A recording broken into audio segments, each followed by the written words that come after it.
Amigos de Círculo Magenta, pues estamos aquí en esta primera edición del 2023 con Marcela Garzabarba. ¿Qué tal? Editorialista aquí en Código Magenta, con Rodrigo Tal Ramón Carvajal, director editorial en Código Magenta. Y bueno, pues el análisis obligado de esta semana es el resultado de la famosa cumbre de Detroit Amigos, que alguien por ahí dijo que terminó siendo no Detroit Amigos, sino Two and a Half Men. Pero bueno, la situación termina en que ¿en qué contexto se ve esta cumbre? Yo quisiera básicamente primero decir que se da con el prólogo, el preludio de la captura de Ovidio Guzmán, el hijo del Chapo Guzmán, días antes, 72 horas antes de que empezara esta cumbre. Una cumbre muy peculiar porque llega primero Biden, se ve con el presidente López Obrador, luego llega ya la cena Trudeau, al día siguiente se ven los tres, en la tarde se va Biden, se queda Trudeau solo. Eso fue una cumbre bilateral, trilateral, sí. Bilateral, Sí. Así es. de una u otra forma. Yo quiero decir que yo creo que el contexto en donde tenemos que enfocar este análisis es que de Biden y Trudeau vinieron a hacerle a López Obrador el 1-2. Es decir, como diríamos en México, le vinieron a hacer bolita. Sí. ¿Por qué? Pues porque ya se cansaron de que el gobierno de la Cuarta Transformación, y en particular el presidente López Obrador, pues no entienda los mensajes claros que tanto Kerry como las diferentes instancias de inteligencia, DEA, CIA, FBI, la defensa norteamericana, la naval pasando norteamericana, por la Marina y el la jefe Marina, del Comando Norte, imagínate. así es, A ese nivel. las cuestiones energéticas, alimentarias, todo esto está desarticulado en momentos en que la región pasa por una severa crisis de Migración. proveeduría. Primero de proveeduría, Así es. porque hay líneas de producción paralizadas por todo lo que está ocurriendo en China con la pandemia. Está por la parte que comentas, Marcela, la parte migratoria que se está saliendo de control. No hay un plan concreto. Está el asunto Del fentanil. climático, el asunto de las drogas, el asunto de la seguridad. Y yo creo que de una u otra forma Biden y Trudeau dijeron, si no llegamos en conjunto y armamos ya un tinglado serio con López Obrador, reagrupamos fuerzas, alineamos a López Obrador para que no ande coqueteando tanto ni con Rusia, ni con China, ni con Cuba, ni con Nicaragua, ni con Bolivia, ni con Venezuela. Pues vamos, o nos alineamos todos, o esto no va a salir y vamos a estar perdidos. ¿Qué opinas de esto, Rodrigo? Pero creo que hay tres elementos importantísimos en los que se puede resumir lo que fue la real sustancia de la cumbre, lo que estuvo detrás de las sonrisas y de la diplomacia. Número uno es que el presidente Joe Biden vino a hablar de migración porque ese es el debate actual más importante que hay en este momento en la agenda política en Estados Unidos. Número dos, pues por supuesto el regreso de Alfonso Romo y lo que eso significa para la política industrial de América del Norte ya como conjunto, capitalizar el nearshoring, capitalizar toda esta sustitución, como lo nombró el presidente López Obrador, de importaciones, pero a nivel regional, que no es un regreso a los 70, sino es, digamos, la nueva fase del capitalismo del siglo XXI. Y número tres, la gran ausencia del fiscal Alejandro Gertz Manero en el contexto, pues, de que se está negociando todavía el proceso de extradición de dos figuras criminales prioritarias para Washington, una que es Ovidio Guzmán López, por supuesto, alias El Ratón, y el otro, el Gato, José Rodolfo Villarreal, un antiguo operador del cártel de los Beltrán Leiva con alta influencia en San Pedro Garza García, que es el enclave económico más importante en toda América Latina. Sin dejar el pendiente que está con Caro Quintero. Sin dejar el pendiente que está con Caro Quintero. Pero si hablamos de la migración, a ver, en este momento acaba de tomar posesión como vocero de la Cámara de Representantes Kevin McCarthy. Lo hizo después de más de 10 intentos y de 10 votaciones fallidas, y lo hizo tomando como aliados al ala más radical del Partido Republicano, un ala radical que en el Congreso está pidiendo un juicio político a Alejandro Mayorkas, el secretario de Seguridad Interior, está pidiendo que los cárteles mexicanos sean designados como organizaciones terroristas, está pidiendo nuevamente reanudar el muro fronterizo que empezó la administración de Donald Trump, y están presionando correctamente o incorrectamente. Lo cierto es que Joe Biden está enfrentando la peor crisis migratoria que se ha tenido al menos en 50 años. Pasando al segundo punto, Alfonso Romo. Yo creo que Alfonso Romo, el presidente, lo coloca como una suerte de contrapeso frente a gente como Raquel Buenrostro, como a Rocío Nale, e incluso como al propio Marcelo Ebrard, personajes que no eran 100% afines a los intereses económicos de Estados Unidos y que incluso varios de ellos, específicamente Rocío Nale, han promovido políticas que son abiertamente violatorias del Tratado de Libre Comercio en materia energética, que se está privilegiando a las agencias productivas, a las empresas productivas del Estado, que son Pemex y CFE. Y finalmente, la ausencia de Gertz Manero. Recordemos que Gertz Manero fue el primer canal de comunicación por el cual vinieron las advertencias de Washington de que había un descontento de la administración de Joe Biden con la política de seguridad del presidente Andrés Manuel López Obrador. Fue llamado Alejandro Gertz Manero en octubre de 2021 por Merrick Garland, el procurador general, que por cierto vino a México a esta cumbre, y donde también estuvo Ann Milgram, la titular de la DEA, y donde se le pidieron cosas muy sencillas: acelerar los procesos de extradición, que es lo que se está negociando en este momento, recuperar otra vez la coordinación de inteligencia, que está completamente perdida, y que es lo que se estaba negociando en este momento, y por supuesto reanudar otra vez la política de descabezamiento de cárteles que se había perdido y que es una política diseñada por Washington, correcta o incorrecta, pero es lo que piden los americanos en coordinación con México. Marcela.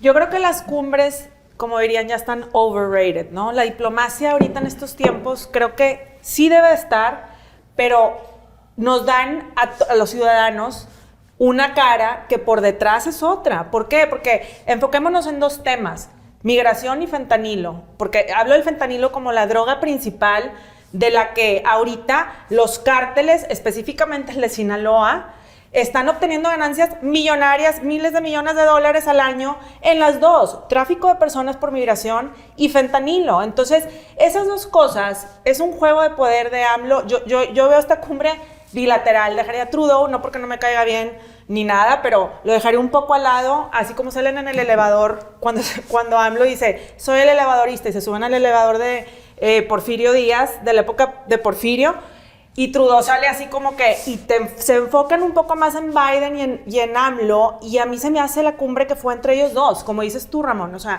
el sentido es que Trudeau sale sobrando, sí, pero aquí el vecino es Biden y traen temas más importantes. Claro que lo de Canadá y toda la parte de comercialización, etcétera, pero ahorita lo que es migración y droga es lo que nos compete. ¿Por qué? Porque en el tema del fentanilo, los cárteles, Washington Post acaba de sacar unos datos muy, muy específicos de lo del fentanilo. Los cárteles ganan al año $13,000 millones. $13,000 millones.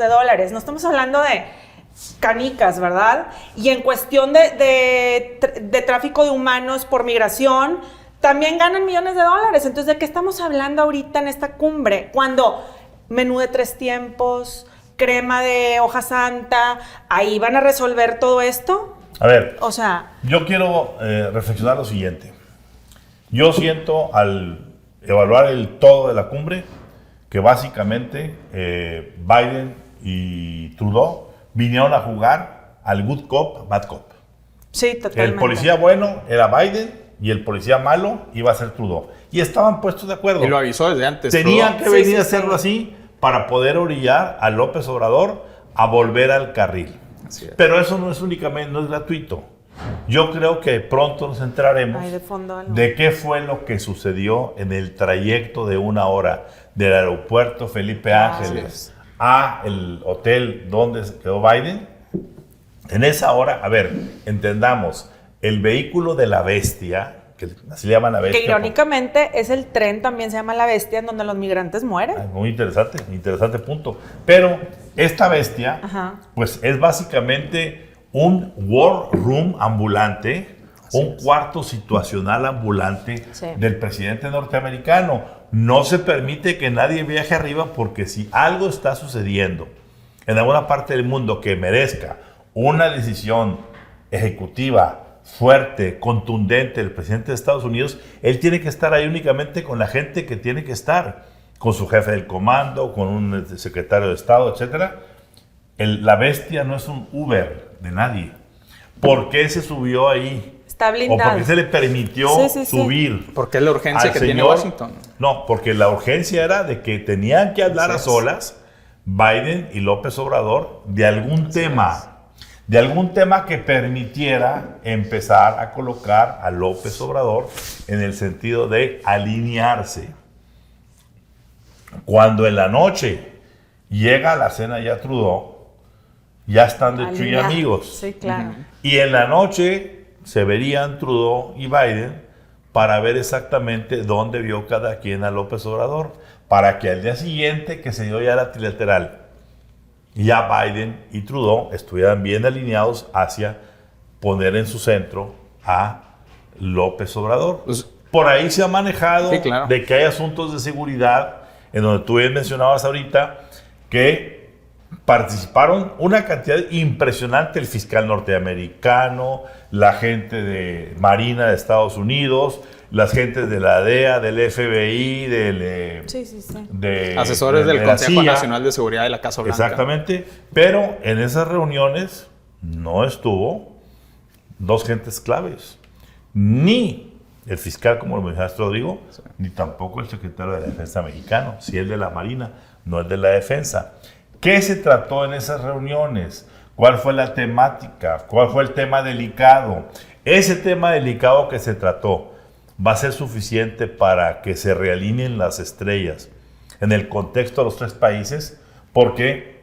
Porque la única cuestión seria de esta cumbre para que dé resultado inmediato es el asunto de la famosa comisión para agrupar a América del Norte y traer el nearshoring, porque lo que no puede permitirse ya ahorita es que líneas completas de producción de cientos y cientos de productos estén paralizadas porque China no está surtiendo. Así es. Y entonces, qué bueno, como decías ahorita, que gentes como Alfonso Romo han sido llamados de nuevo a colaborar, no dentro del gabinete, por eso el presidente fue muy claro al decir Empresario independiente. empresario independiente, para alinear esas fuerzas de sector Sí, el privado, lobby, hacer de sector privado, ¿sí? Y lo antes posible, este país pueda alinear, y eso implica pasar por dos cosas fundamentales. Uno, la energía. Claro. De nada sirve que digan mañana vamos a poner 150 empresas en la frontera mexicana con Estados Unidos si Sí, no no hay estamos energía preparados. ni en Nuevo León, ni en Tamaulipas, ni en Sonora, ni en, no sé. Así es. Uno. Dos, ¿cómo se le va a hacer en la parte del sector alimenticio? Donde hay diferendos muy grandes. La Donde, renuncia del director, del titular de Senacica, que incluso que eso fue eso, ampliamente dicho criticado. sea de paso, ya veremos pronto. Y lo anticipo aquí. Va a recuperarse Senacica, se le va a dar presupuesto y va a volver a rodar la caminar. rueda de Senacica. Eso ya está determinado como parte de los acuerdos de esta cumbre. Pero más allá de eso, esa parte me parece la más importante de la cumbre. La parte que se mencionaba de la migración, tú lo mencionabas, Rodrigo, lo mencionaba Marcela, no hay una política congruente de los tres países. Correcto. No hay un documento congruente que diga hacia dónde vamos. Fue más congruente el programa Bracero de los 50s y 60s, Sí. cuando se autorizaron entradas de cientos de miles de mexicanos temporalmente a Estados Unidos a hacer trabajos, que hoy, que es una incongruencia, que por un lado Estados Unidos e incluso Canadá están repeliendo migrantes, al momento en que tú estás viendo que tienen una mano de obra sumamente escasa. No, ahora en vacaciones me tocó ver, estábamos en Estados Unidos y me tocó ver en un McDonald's, decir, estamos contratando $15 la hora. Hasta ahí, dices tú, bueno, pues ya no están pagando $8, están Claro. pagando 15, casi el doble. Claro. Pero decían $500 de signing bonus. Es decir, Necesitan $500 porque solamente Sí. digas quiero trabajar. A ver, está la urgencia de la gente. Claro. Y no se ve que ninguno de los tres elementos de los tres países estén alineados para hacer eso. Bueno, y de nada sirve también que Biden haya dicho antes de venir a la cumbre, días antes del programa de voy a aceptar 30,000 migrantes al Así mes, es. porque lo hizo también a bote pronto con la situación de la cumbre, lo de Ovidio, etcétera.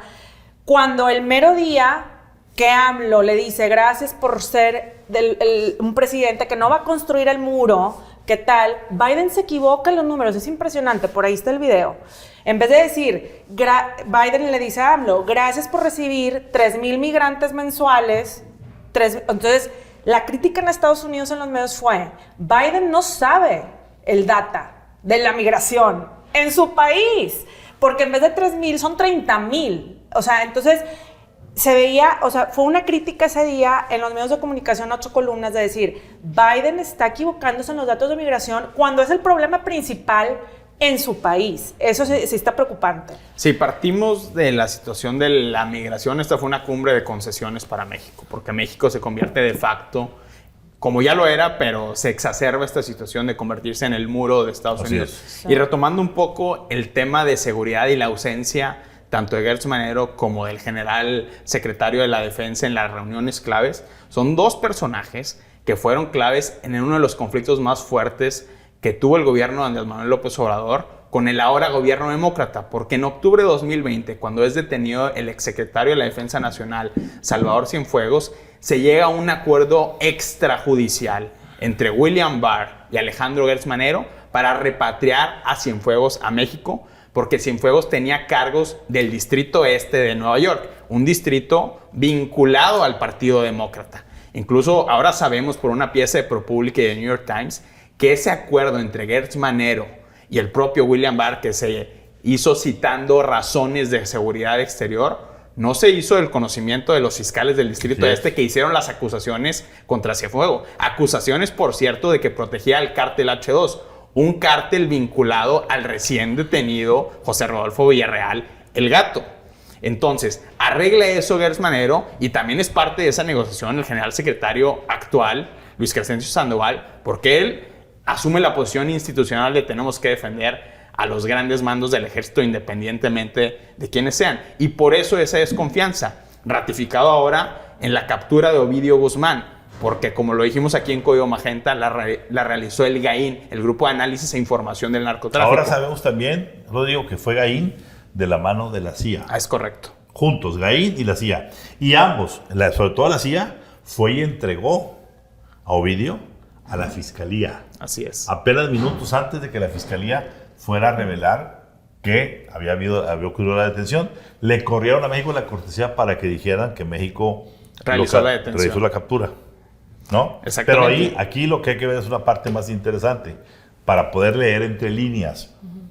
¿Qué fue lo que propició que el presidente López Obrador, en una de las áreas más críticas de la cumbre, que fue esa conferencia conjunta de los tres presidentes, ¿sí?, detuviera la pregunta de Sara Pablo, la reportera de Radio Fórmula, dirigida a Biden? Así es. El presidente López Obrador la respondió durante 28 minutos. Y al final, el presidente Biden tuvo que aclararle públicamente y decir, señores, yo no estoy evadiendo ninguna respuesta. A mí me quitaron la palabra. Claro. Y en su momento voy a tener que hacer mi respuesta. Sí, es decir, no me voy a quedar callado.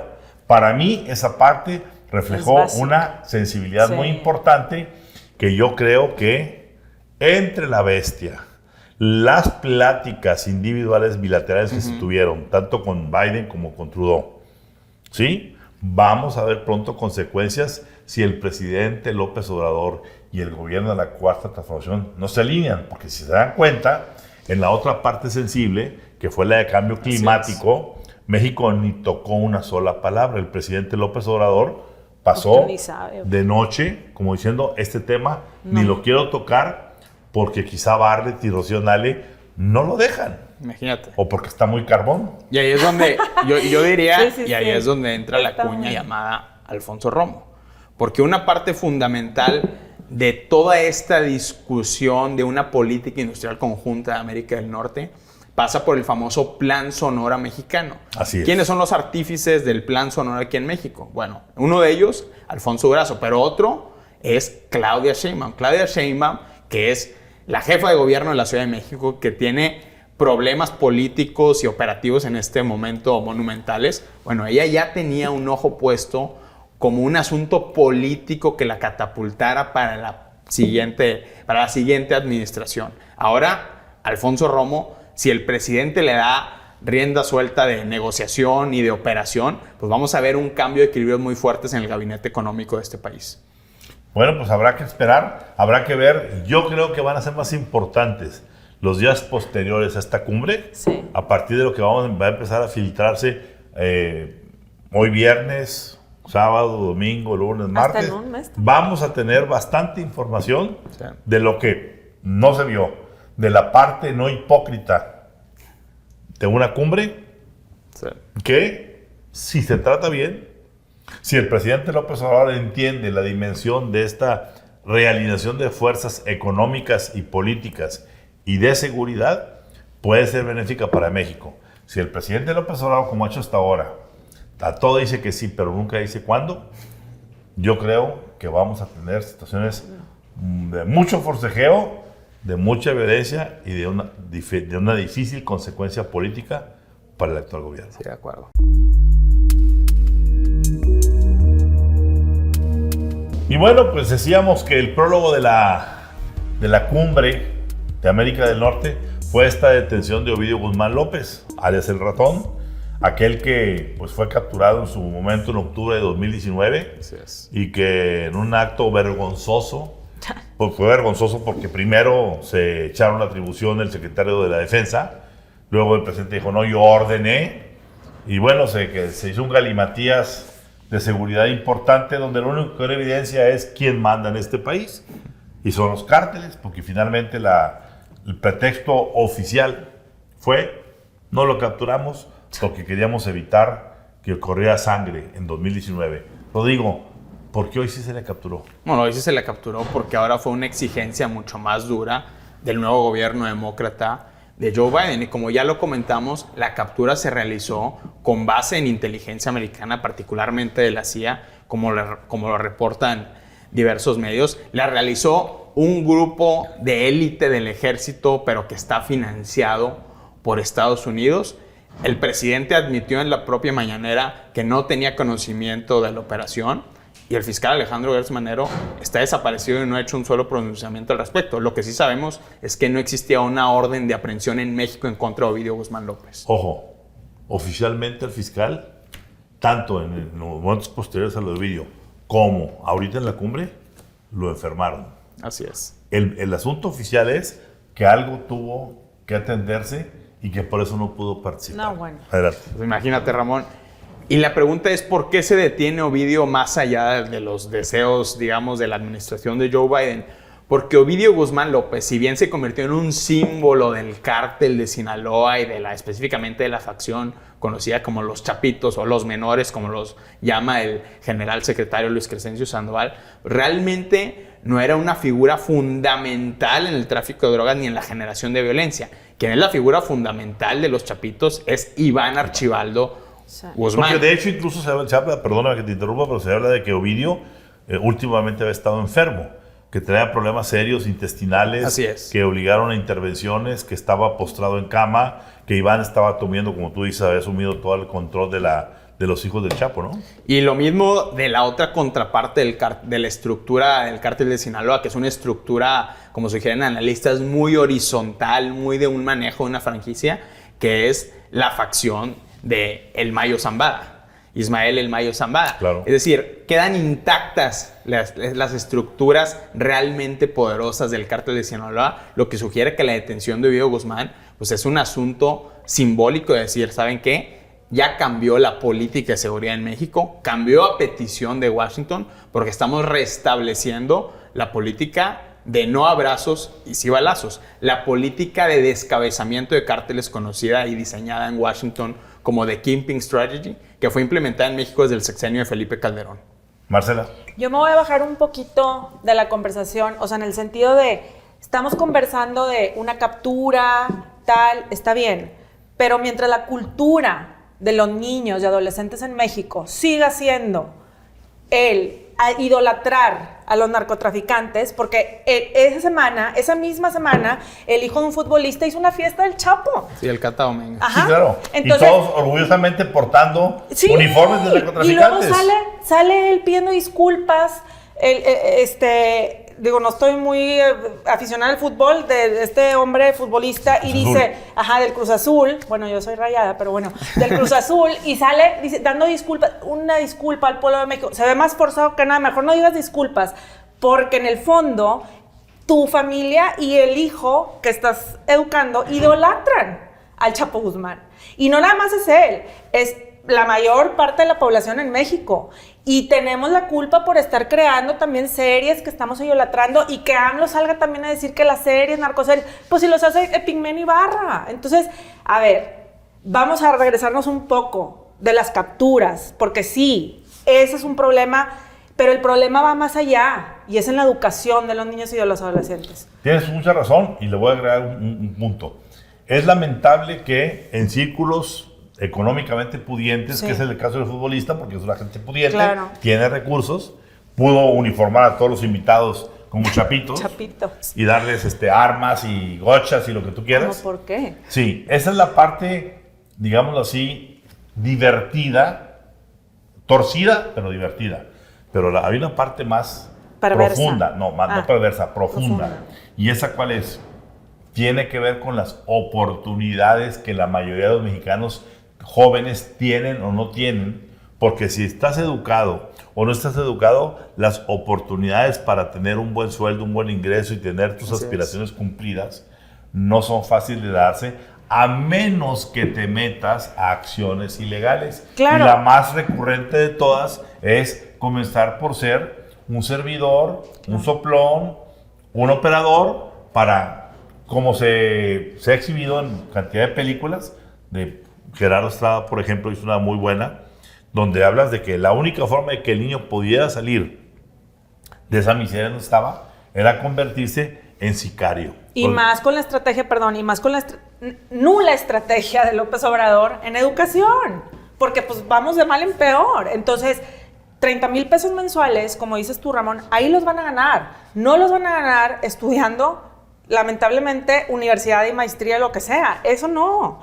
Entonces, estamos en un hoyo negro, y creo que la conversación sí tiene que quedarse ahí también, en saber qué tenemos que hacer en México. No hay que perder de vista que a raíz de esta operación murieron más de 30 personas, y que el poblado donde fue detenido Ovidio Guzmán pues ha quedado en estado de sitio, y los pobladores han reclamado al gobierno que les han quitado su paz y que han destruido su hogar. Entonces, esto tiene consecuencias muy serias para las vidas de las personas. Y López Obrador, yo creo que esa fue su excusa en 2019 para no intervenir abiertamente en el famoso Culiacanazo. Pero ya le enmendaron la plana y ya le dijeron, señor, hay dinámicas más importantes que lo que está sucediendo solo en Culiacán. Porque esto se trata de un asunto de seguridad regional y de un asunto de seguridad binacional entre México y Estados Unidos. Se trata de hacer valer el Estado de Derecho, y que el Estado mexicano no puede sucumbir ante ninguna organización criminal. A ver, decíamos ahorita de dos casos que están hoy en la mesa. Uno es el de Ovidio. El otro es el de este personaje, el gato. José Rodolfo Villarreal. José Rodolfo Villarreal. El gato que es el hombre que dominaba todo lo que era la zona de San Pedro Garza García, en una especie de acuerdo que se dio desde tiempos inmemoriales, cuando los Beltrán y operaban aquí en esos territorios. Y, ojo, esa captura no se dio por ninguna denuncia de ningún asesinato, de ningún secuestro, de ninguna acción ilegal No tenía que orden de hubiera aprehensión en tenido el México. gato en San Pedro o en Nuevo León. Ni una sola denuncia, a pesar de que tiene en su lista más de una docena de asesinatos Así es. atribuidos a él, pero ninguno denunciado. Se hizo gracias a una denuncia norteamericana, porque allá se mandó a asesinar, es lo que se le acusa, Así es. a un abogado de origen neoleonés, pero que ya estaba vecindado por allá. Sí. Entonces es una operación, por eso el gobierno americano está pidiendo su extradición. Y era uno de los 10 personajes más buscados por el FBI. Pero ahora, no nada más Exactamente. calla el gobierno, también callamos los ciudadanos, porque, digo, es un vecino, ¿no? De alguien. O sea, tiene que, vaya, en el sentido figurado de si tú ves algo raro, nadie denuncia por miedo. Bueno, aquí en el caso del gato en particular, el gato ya, por lo caliente que está la plaza, él ya se había ido a vivir a la Ciudad de México. Bueno, al pues Estado de México. a donde sea, pero Y- es sí, por eso, vecino, el va a la punto- tienda. El punto aquí es, ¿por qué no hay ninguna acción ni en Nuevo León, Del Estado. ni en el país Por miedo. para denunciar a ese personaje? Ni una sola, ni una investigación. Y Estados Unidos con una sola acción logra que se haga la captura del Claro. personaje. Ahora, Y no es un asunto que fuera por ignorancia, porque hace 2 años a mí un funcionario del aparato de inteligencia me dijo, tenemos ubicado al gato, claro, tenemos un canal de comunicación con él, si queremos podemos ir por él. claro. Y no hubo acción alguna porque la fiscalía en ningún momento realizó ninguna denuncia, ni ningún proceso, ni abrió una causa en su contra. A ver, a mí se me dice que la forma en la que el gobierno o quien quiera que haya capturado a Ovidio Guzmán López logró impedir que siguiera la famosa guerra civil en Sinaloa y en diferentes enclaves del Pacífico obedeció a que Ovidio Guzmán López no fue el único capturado. Una parte importante de la familia de Ovidio fue llevada a la Ciudad de México. Y lo que se dijo es, si no paran ustedes allá sus labores y sus acciones de violencia, incendiando, tomando carreteras, entrando a diferentes lugares a hacer estropicios, nosotros vamos aquí a hacer lo que haya que hacer con la familia, no únicamente con él. Y lo que se abrió fue un compás de espera para permitir que la cumbre pasara y que las consecuencias, para bien o para mal, de esa captura van a venir en los días subsecuentes, cuando sepamos si hay o no un resquicio legal para poder liberar a Ovidio, o si Iván, Así es. Mayo o los otros personajes, cada quien con sus fragmentos de cárteles, van a hacer algún operativo para recuperar, como lo hicieron en el 19, a uno de sus miembros. Y en eso en eso al mismo tiempo se están negociando las condiciones del proceso de extradición. Por supuesto. Condiciones que pasan por 2 funcionarios clave. Número 1, Marcelo Ebrard, secretario de Relaciones Exteriores. Y número 2, Alejandro Gertz Manero. Y qué paradójico, porque esto lo sabemos gracias a los Guacamaya Leaks y a un reporte del periódico El País, de que la Fiscalía General de la República no tenía una orden de aprehensión contra Ovidio Guzmán, pero sí tenía una causa abierta de investigación a los miembros del GAIN, del ejército de élite mexicano, que realizaron la detención en octubre de 2019 y que por órdenes del presidente confesas lo tuvieron que liberar. Qué paradójico. A ver, yo quiero apostar Ya a vamos que a apostar. sea por enfermedad, que puede ser real. Alguien dice que es una enfermedad ahí de tipo sensible que le impide libertad de movimiento, o sea porque fue ignorado y marginado, el fiscal Gertz Manero inevitablemente tendrá que ser relevado en las próximas semanas. Y ese espacio, Ramón, ya lo han empezado a ocupar gente al menos cercana al expresidente de la Suprema Corte, Arturo Saldívar, elevando su perfil público e instalando la versión de que, bueno, ese es un perfil a considerar en caso de que Alejandro Gertz Manero no esté. Aparte ya se llenó el vaso de Gertz Recordemos Manero. que siempre se ha dicho, se venía diciendo, que una vez que el ministro Saldívar dejara de ser presidente de la Corte, era candidato número 1 para ser procurador, fiscal Así de es. este país. Sí. Esperaremos.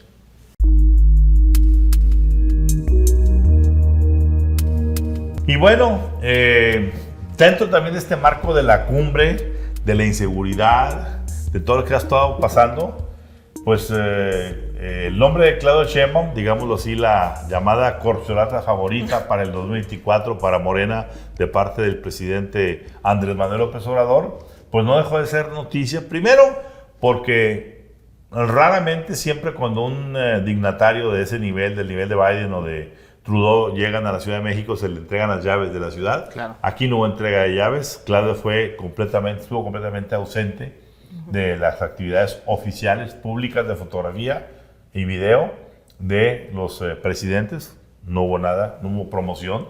cuando hubiera sido natural que el presidente tratara de promoverla por algún lado. 2, se llega a hablar de que sí fue llamada parcialmente junto con García Harfuch a ser parte del encuentro de seguridad. Así es. Está por confirmarse esa versión, pero lo lamentable fue que en medio de toda esta situación cayera el tercer accidente del metro de la Ciudad de México. Marcela, ¿qué opinas de lo que está pasando con los astros no alineados de Claudia Sheinbaum? Yo creo que el hashtag es Claudia le va a salir contraproducente porque ahora es Claudia. Es Claudia la culpable, es Claudia, no es para bien. Entonces, a ver, primero que nada, ahorita amanecemos con que la Guardia Nacional se va a encargar de detener y de poner los pernos, ¿o qué? O sea, porque dice Claudia que está... Del metro. Del metro, que está fuera de lo normal lo que sucedió. Sí, está fuera de lo... Sospechan que haya habido un sabotaje. Sí, pero haya sido, como dicen, yo sí creo aquí que es culpa de la austeridad. Si es un sabotaje o no sabotaje, han recortado el presupuesto desde 2018 y todo está austero en ese rubro. Entonces, aquí la cuestión es si es Claudia. Claudia ha hecho esos recortes junto con la 4T y están las vías de por medio. Está gente muriendo a causa de la austeridad. Eso es imperdonable aquí o en China, ¿no? Rodrigo. A ver, esto que mencionas es un punto toral, porque es lo que ha definido para mí a gran parte del gobierno de Andrés Manuel López Obrador y por consecuencia de Claudia Sheinbaum, que es la austeridad. Este es el gobierno que menos ha gastado como proporción del Producto Interno Bruto en inversión fija pública. Imagínate lo que es eso y las consecuencias que eso tiene para la infraestructura de carreteras, trenes, metro, hospitales, etc. O sea, esto que estamos viendo no es nuevo, pero sí es una estampa de la 4T, porque Claudia Sheinbaum dice, bueno, esto es un problema que venimos arrastrando desde hace décadas, que por cierto, quien ha gobernado la Ciudad de México en los últimos 30 años, pues ha sido el mismo grupo político que hoy detenta el poder en la Ciudad de México y en el país. Y me llama mucho la atención la conferencia de prensa que da el presidente López Obrador la mañanera del jueves, donde aparecen al mismo tiempo Marcelo Ebrard y Claudia Sheinbaum. Marcelo Ebrard para presumir los logros de la cumbre de líderes de América del Norte, las hermosas fotografías con Joe Biden y con Justin Trudeau, y a un lado, Claudia Sheinbaum teniendo que explicar por qué colapsó nuevamente el metro de la Ciudad de México. Y el presidente tuvo que salir a defenderla diciendo, bueno, es que los críticos, los conservadores, usan el metro como una excusa para atacar. Ay, No, por a ver. favor. Estamos hablando Híjole. ahí no únicamente de Marcelo Ebrard y Claudia Sheinbaum, también de López Obrador, también fue jefe de gobierno de la Ciudad de México. Entonces teníamos en esa mañanera, que bien acertadamente lo comentas, la imagen de 18 años de mantenimientos o no mantenimientos, de construcción correcta o incorrecta, como pasó con la línea 12 Totalmente. del metro, en donde, señores, háganle como quieran. Ustedes tenían en sus manos el hacerlo y tráiganse a Mancera también a la mañanera. Sí. E inevitablemente esto, Ramón, pues habla de lo que ha sido también la gestión de Claudia Sheinbaum, porque es una gestión de medio tiempo. Claro. La mitad de tiempo está en campaña Así fuera del país con recursos cuestionadísimos e incluso la oposición acusa ilegales. Claro. Otra parte del tiempo está concentrada en una mancuerna con la Fiscalía de la Ciudad de México a abrir carpetas muy estratégicas que tocan a su oposición en la Ciudad de México, una oposición que le ganó la mitad de la ciudad en las elecciones intermedias de 2020. O a beneficiar a morenistas. O a beneficiar a morenistas y ya el resto del tiempo que le queda para gobernar. Exactamente. Digo, mandó a Encinas, estaban en campaña cuando pasó todo lo del metro. A ver, a mí me parece deplorable lo que ahorita se comentaba. El hecho de que ante cualquier ineptitud abierta en este país para poder enfrentar un problema, llamen al ejército, llamen a la Guardia Nacional. ¿Cómo? A ver, perdón, si el jefe de Estado de este país no tiene capacidad para convocar a los mejores hombres y mujeres a hacer las cosas que tienen que hacer, en la especialidad que se tienen que hacer, pues hombre, vamos a terminar inevitablemente sentando en la silla presidencial a un militar. Porque esa es ya la última aceptación de que el Tren Maya, el aeropuerto Felipe Ángeles, parte de Dos Bocas, ahora el metro, el Banco del Bienestar, Falta que sea el candidato. asunto de Sembrando Vida, No, Así es. etcétera, etcétera, etcétera. Señores, no podemos seguir como ciudadanos aceptando que este país se sobremilitarice. No podemos permitir que a cada cuestión digan, a ver, con los civiles ya no se metan. Métanse con el ejército, métanse con la Guardia Nacional. Perdón, no se gana nada, ahorita como decías, Marcela. Sí, no. Yo no sé cómo puedan ponerlo en un perno los de la Guardia, los de la Guardia Civil, de en qué manera se vaya a hacer y qué va a beneficiar. No es un asunto de seguridad pública. Habría que verificar este dicho, pero publicó en su cuenta de Twitter la senadora panista Lili Telles diciendo: va a haber más elementos de la Guardia Nacional asignados al metro en la Ciudad de México que asignados a Sonora, que es una zona de guerra del Es norte que sí de son Sonora. miles de guardias. Hoy Bueno. pusieron la cantidad, no la traigo aquí, no quiero equivocarme, pero son miles de elementos. Miles. Entonces, la pregunta es, Este- ¿qué va a pasar con esos miles de elementos? Esos miles de elementos van a impedir que se truene un perno, que se rompa una vía, Claro. que haya un colapso No, deja tú, eléctrico. esos No. elementos tendrían que estar cuidando otra cosa. Ujú. No el metro de la Ciudad de México. Tienen otras tareas Ahora, más importantes en ahora, este país. El asunto de que sea un sabotaje, yo no lo descarto, ¿eh? A ver, hay que entender algo. Claudio Sheinbaum, el presidente, la ha puesto en el tocadero. Claro. La pone como la favorita. El juego fuera de Morena y dentro de Morena es cómo tumbamos a Claudio Sheinbaum. Así es. Por supuesto. Que por sí es una figura política no muy sólida. No muy sólida, controversial. Así es. ¿Sí? Entonces, en ese contexto, lo que está pasando ahorita no es que consecuencia que el presidente la ponga en un tiro al blanco en el Claro. centro diciendo, aquí está la favorita. Hay que demostrar que el famoso sabotaje, si es que lo hubo. Yo repito, no lo descartaría. Sí, pero eso... ¿Por qué? Porque, ¿qué pasa? A ver, al margen de que no minimizo las muertes, ni la línea 12, ni lo que haya pasado aquí, los heridos. Cuidado, lo que más pega en el metro es que colapsas, dislocas la movilidad de millones de capitalinos que todas las mañanas van a estar haciendo un recordatorio materno a la corcholata favorita, Claro. porque no es capaz de garantizarles traslado rápido, eficiente y barato todos los días. De lo que hablaba Ramón, de que Sí, las no. consecuencias de hacer de Claudia Sheinbaum la corcholata favorita, platicaba hace algunos años con un viejo amigo priista en ese entonces, muy entendido de las formas en que trabajaba el viejo partido, y decía, a ver, es muy sencillo lo que hace el PRI. Durante años ponen a un candidato puntero para que le avienten piedras, y a la hora de tomar la decisión de quién va a ser el candidato, lo bajan. Mire. Esa era la vieja forma en que el PRI hacía política. No sé si es la forma en que el presidente López Obrador esté haciendo política. Lo que sí sé es que fue una semana fatal para Claudia Sheinbaum. A finales de diciembre, Claudia da una entrevista a la agencia Bloomberg, prácticamente ratificando la política energética que es violatoria del Tratado de Libre Comercio, en la antesala de la cumbre de líderes de ¿Y en América calidad del de qué? Norte. ¿En calidad de qué? Pero también diciendo, yo no voy a cooperar con Estados Unidos y con Canadá, con lo que eso signifique también para la dinámica política del 2024.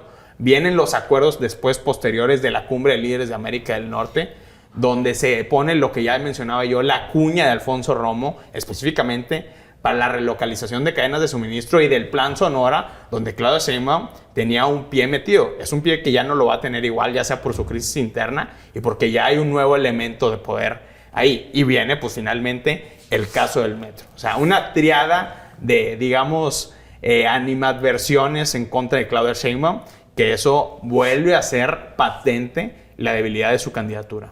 Pero- ¿Alguna conclusión, Marcela? Pues sí, o sea, aquí el punto es, estamos hablando de una candidata que ni siquiera sabe estrategizar esto. O sea, la austeridad, ¿cómo va a ser presidenta? ¿Cómo va a ser ni siquiera candidata? O sea, no están preparadas las corcholatas de Andrés Manuel López Obrador, y que lo sepan, no están preparadas. Entonces, eso nos va a manejar el país, así van a manejar el país, así lo están manejando ahorita. Nos van a llevar por el precipicio. No va a ser el metro, ahora va a ser México el que va a estar así. Oye, pues estaremos pendientes de ver qué pasa. Por lo pronto, es Claudia.